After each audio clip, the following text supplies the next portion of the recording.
জনাব শাহজাহান চৌধুরী, চট্টগ্রাম।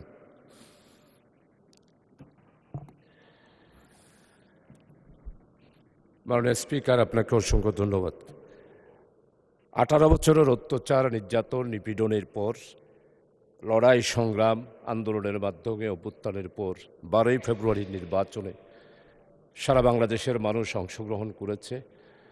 সেই হিসাবে আমার নির্বাচনী এলাকার মানুষও নির্বাচনে অংশগ্রহণ করে আমাকে রায় দিয়ে সংসদে আসার জন্য সুযোগ করে দিয়েছেন। এই জন্য এলাকাবাসীকে আমি আন্তরিকভাবে কৃতজ্ঞতা জানাচ্ছি। আপনি একজন অভিজ্ঞ বীর মুক্তিযোদ্ধা, আপনি যে পার্লামেন্টের স্পিকার হিসেবে নির্বাচিত হয়েছেন, এই জন্য আমি আমার পক্ষ থেকে আপনাকে আন্তরিকভাবে ধন্যবাদ জানাই।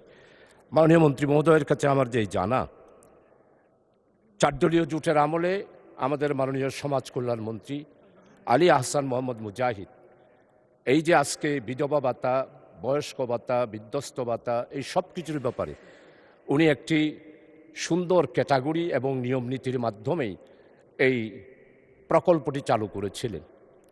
কিন্তু গত 18 বছরে আমরা যেটা দেখতে পাই, সমস্ত নির্বাচনী এলাকাগুলোতে ওই ফ্যাসিস্ট যারা ছিল তাদের নিজস্ব লোকদেরকেই এই সমস্ত ক্যাটাগরিতে তারা ভাতা দিয়েছে। আমি মাননীয় মন্ত্রী মহোদয়ের কাছে জানতে চাই, 18 বছরের এই যে অনিয়ম, এই যে বিধি বহির্ভূতভাবে শুধু দলীয়ভাবে যে সমাজের এই প্রকল্পগুলো চালুর ব্যাপারে যে সমস্ত দুর্নীতি হয়েছে, এই দুর্নীতির ব্যাপারে আপনারা কোনো পদক্ষেপ নেবেন কিনা এবং পদক্ষেপ নিলে কিভাবে বাস্তবায়ন করবেন, 1। আর 2 নাম্বার হলো যেই তালিকাটা ছিল সেই তালিকাটা তদন্ত করে সঠিক একটা তালিকা প্রণয়ন করে আমাদের বিরোধী দল, সরকারি দল, সম্মানিত সদস্যদের সাথে সেই সমাজ কল্যাণ অফিসার পরামর্শ করে একটি তালিকা প্রণয়নের জন্য আপনার পক্ষ থেকে নির্দেশ দিবেন কিনা, এই বিষয়টা আমি মাননীয় মন্ত্রী মহোদয়ের কাছে জানতে চাই। আপনাকে অসংখ্য ধন্যবাদ। মাননীয় প্রতিমন্ত্রী।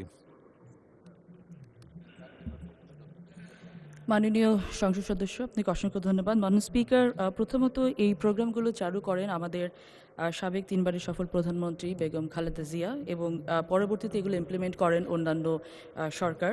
আমি মাননীয় স্পিকার আপনার মাধ্যমে মাননীয় সংসদ সদস্যকে জানাতে চাই যে লিস্ট যেগুলো করা হয়েছে, আমি আগেও বলেছি যে এখানে অনেক ধরনের স্বজনপ্রীতি করা হয়েছিল বিগত সময়গুলোতে। আমরা চেষ্টা করছি যে বিষয়টা লিস্টেড না, কারা প্রকৃত বেনিফিশিয়ারি হওয়ার যোগ্য সেই জিনিসটা আইডেন্টিফাই করার জন্য। যারা প্রকৃত অর্থে বিভিন্ন ভাতা পাওয়ার যোগ্য তাদেরকে আমরা এই ভাতাগুলো দেওয়ার জন্য চেষ্টা করব এবং অবশ্যই আমিও মনে করি যে একটি রিশাফল করে এগুলো এন্ড পর্যায়ে একটু রিচেক করে নিয়ে যদি আমরা লিস্টগুলোকে আবার ঠিক করি, আমরা সেটা করার ব্যবস্থা করব। অলরেডি আমরা সেই মোতাবেক কাজও শুরু করেছি। বিভিন্ন উপজেলাতে আমরা এগুলো একটি কমিটি গঠনের সিদ্ধান্ত নিয়েছি এবং সেভাবে যেন লিস্টগুলোকে রিচেক করে সত্যিকার অর্থে বেনিফিশিয়ারি তারা যেন এই কার্ডগুলো পায়, সুযোগগুলো পায়। সত্যিকার অর্থে আমরা যেটা করতে চাই যে একটা মানুষের জীবন মানের উন্নয়ন করতে চাই।